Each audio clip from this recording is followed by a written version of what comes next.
Ayan, nagre-record na. Ang lamig. Oh, 20 lang siya. Bakit? The sky is bright like summer, but there is snow in the ground. Diba? That's Canada. Ah, yeah, that's Canada, guys. So, I don't know if this recording will last long because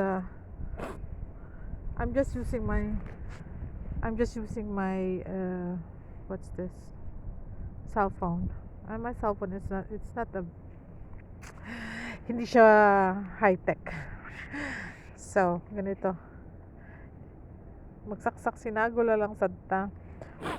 Sa mo na ni karon, mag-start na ang winter. Hapit na officially winter sa December 21 dito sa Montreal, sa Canada. And this would be my last month here staying in Canada because I'm planning to move now. I am scheduled to move to Halifax first week of January. So it would be another adjustment. Ang importante naman medyo na naka-adapt na yung katawan ko sa lamig. So, pwede na akong lumabas kahit hindi ganong balot ng makapal talaga. I can still feel a little cold. Well, that's good. At least, ma-feel mo talaga yung breeze, yung lamig. Yung tawag na ito, yung freezing wind. Yeah. So, yan, naisipan ko, wala, magkwento lang sa inyo yung mga napagdaanan ko dito. Hindi madali ang lumipat sa isang lugar, lalo na pag hindi mo pa masyadong kabisado. Ganito din naman ang nangyari sa akin nung unang dating ko sa UAE. Aside nung mga trainings ko sa ibang bansa, hindi mo ma-feel yun kasi pagdating namin, tawag nito, sinabak agad kami kasi training nga yun, 'di ba? Hindi naman yun katulad nitong gala-gala lang or whatever. Yung sa Dubai naman pagdating ko, swerte ako noon kasi may nakuha kagad ako na work. Before pa nagpunta ako doon, last 2007, first quarter of 2007. April dumating ako ng April sa Dubai. So, ang nangyari, nagkaroon ako kagad ng work. Tapos after 2 months lumipat ako sa saglit, April. Dumating ako ng April, May, June. Tama nga. June, July. April, May, June, July. 3 months. Nasa Alain ako, may work ako sa hospital. Then after nun, lumipat ako sa Dubai Corporation for Ambulance Services.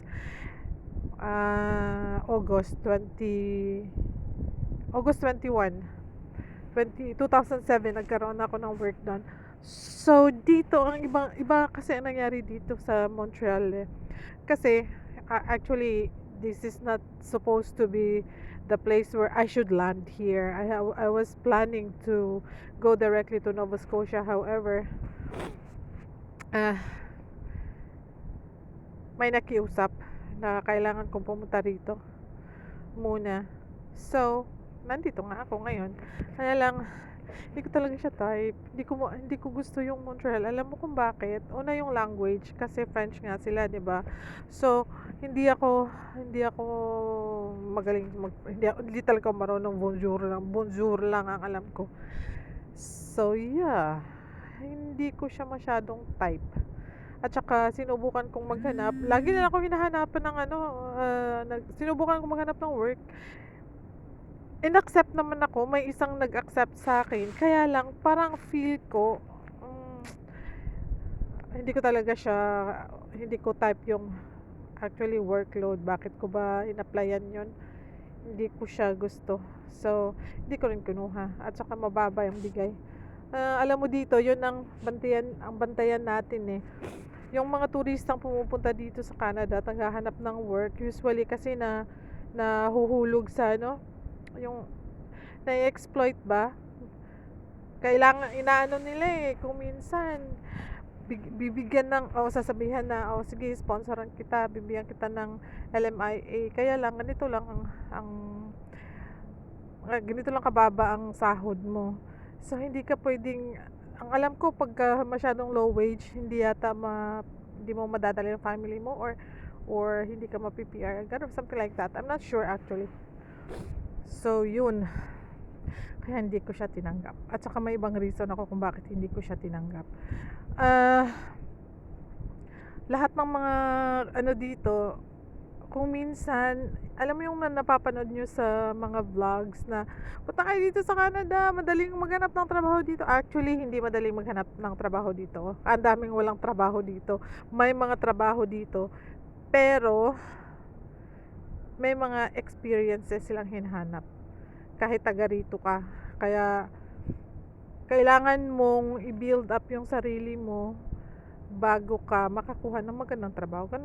Wag nating i-sugarcoat ang Canada. Canada is a very nice place. It's a beautiful place, friendly place.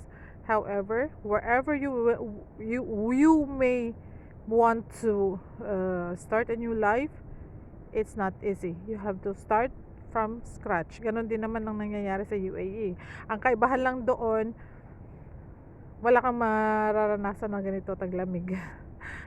Ano lang, ganon. At saka, sa UAE, pwede mo i-renew yung yung visit visa mo. Pwede rin naman dito hanggang sa hindi naubos mong 10 years. Kung may 10 years, multiple entry visa ka, okay lang naman. Basta, hindi ka magpass sa dapat na yung yung law nila, hindi ka magtrabaho or di ka mahuling magtrabaho. Ganon. Lamig. Mainit siya pero may snow sa paligid. So, yeah, ganito ang Canada. So, wag nating i-sugarcoat. Wag nating asahan na pagdating mo dito kaagad, lalo na kapag wala kang kamag-anak, wala kang mapupuntahan dito, kailangan mo munang magbayad ng bahay, pagkain, kung ano-ano pa. Di talaga madali. Kailangan mong maging masinop at kailangan maging matipid. Actually, hindi ako ganun eh. Waldas ako. Nung dati, pagkasahod ko nung nasa Pilipinas ako, sahod ko, pinapa-withdraw ko sa anak ko yung sahod ko. Nak, withdraw ka. Full tank mo yung sasakyan, gala tayo. Ganyan ako noon eh. Nung wala pa kaming sasakyan, nagrerenta kami at gumagala-gala kami kung saan-saan, kahit saan. Yun, ganyan ako. Kasi gusto ko rin namang ma-enjoy yung pinaghirapan kong pera. Yung ma-enjoy talaga ng family ko. Ganyan ako eh. Hindi ako, may kaibigan ako na nanghihinayang siya sa pera kasi sinusugal daw na.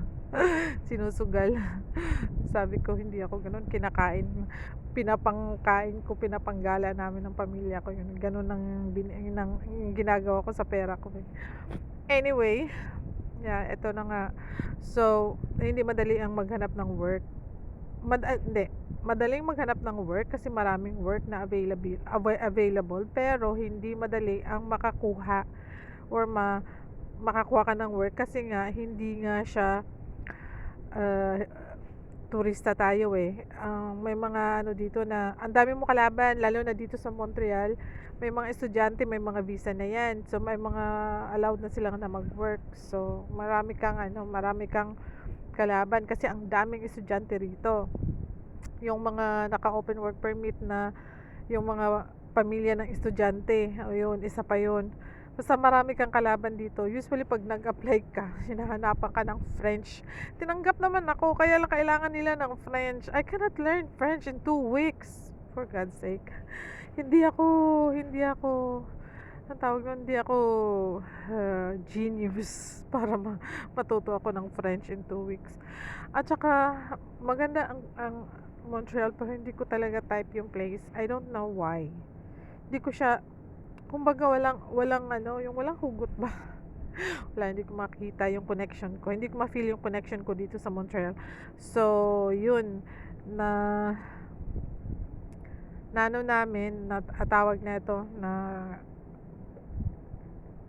final na decisionan ko na pumunta na ako dun sa Nova Scotia. And meron akong employer na nakuha sa Nova Scotia That's for AIP.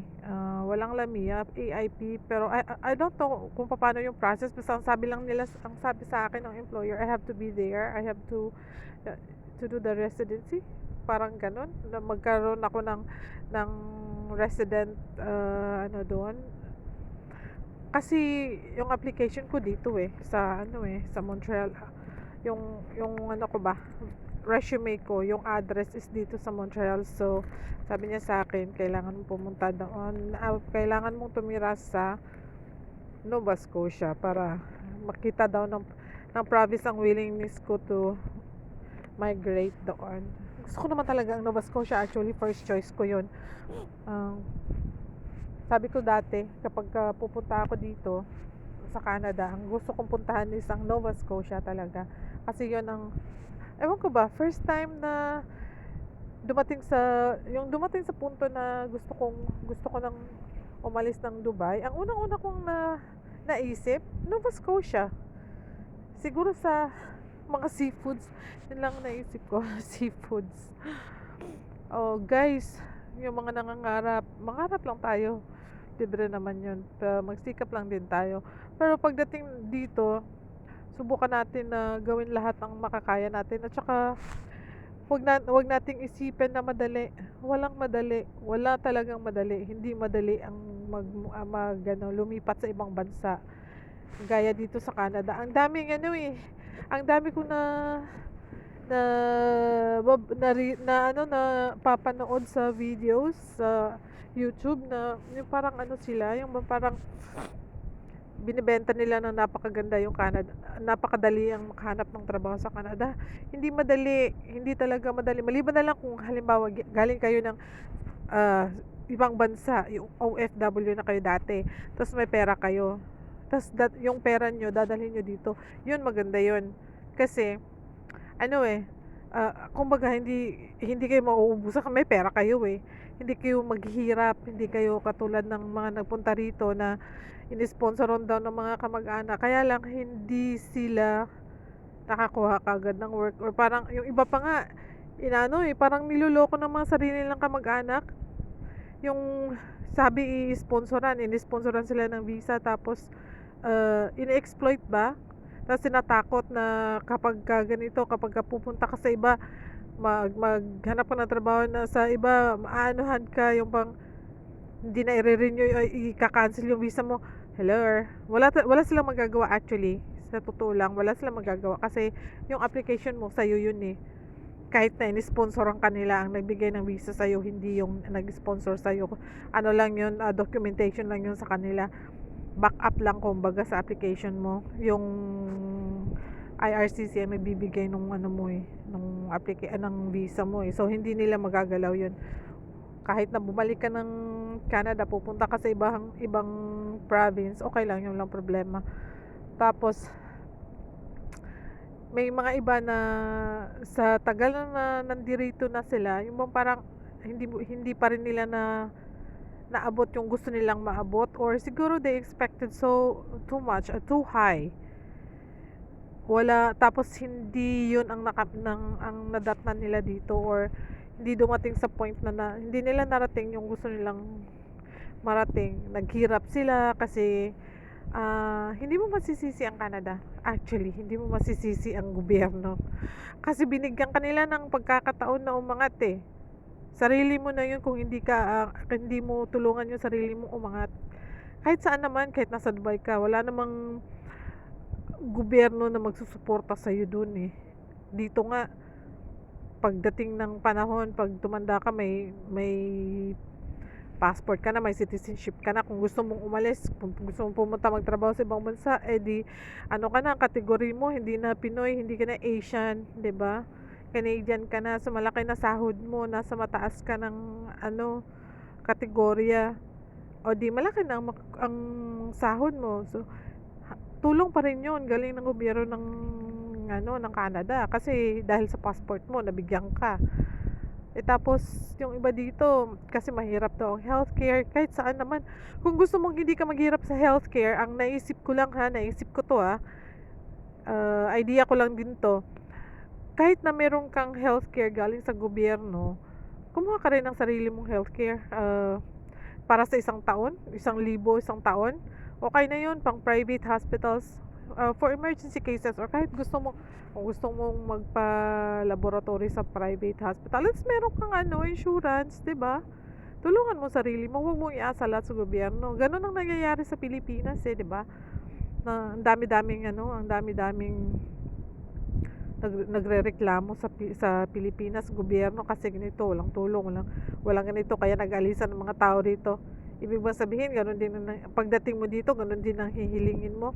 Hingi ka na lang ng tulong sa gobyerno tapos hindi ka magtatrabaho? Meron ako na meron ako nakitang gano'n. Tapos magrereklamo pa, "This government is so blah blah." Mga ganyan pa. Libre na nga bahay, libre na kuryente, tubig, libre na wala siyang binabayaran. Ewan ko kung may tax ba siya. Siguro kung 'pag nagtatrabaho siya, may tax siya do'n sa amo niya. Kasi automatic 'yan, 'di ba, babawasan.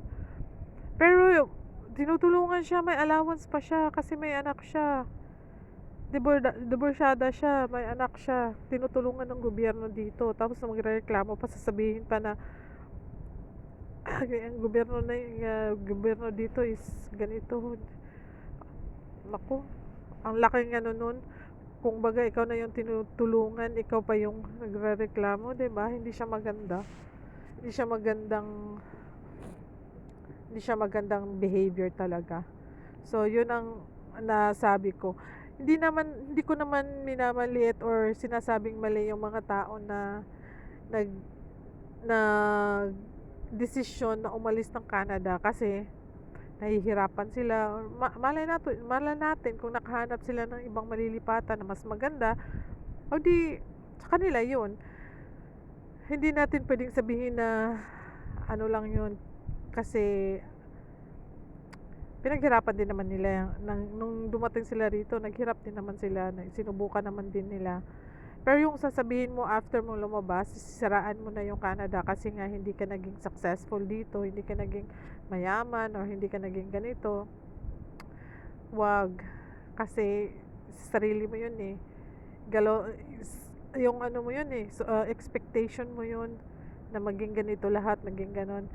Magpasalamat ka pa din kasi dahil sa nahawakan mong passport, madali na ang pag-alis mo, 'di ba? Sa pagpunta sa ibang bansa, magiging madali na ang magiging posisyon mo pagdating sa ibang bansa. Kasi dito ka na galing eh. Hawak-hawak mo na yung pasaporte ng Canadian government eh. Sa akin lang, utang na loob mo yun sa Canada. Utang na loob mo yun. Kaya wag mong ipagkait. Pagka ganyan ka, sisiraan mo ng sisiraan yung mga bansang tumulong sa'yo, wala talagang mangyayari sa'yo. Walang mangyayari sa buhay mo. Ang mangyayari niyan eh, baka ilulubog ka pa lalo. Hindi natin alam eh, may karma pa rin eh, na darating. So, yeah, ganun lang ang pananaw ko. Gusto ko dito, ano bang gusto ko dito? Gusto ko naman talaga rito eh. Pero hindi dito sa Montreal. Ayoko Montreal sa totoo lang. Hindi ko talaga siya maisip. Hindi ko nakita ang sarili ko na magsisettle ako dito sa Montreal. Sa ibang province. Ano siya kasi, parang laid back siya na city. Hindi siya katulad ng Dubai na talagang magara. Dubai is really, really maganda talaga ang Dubai.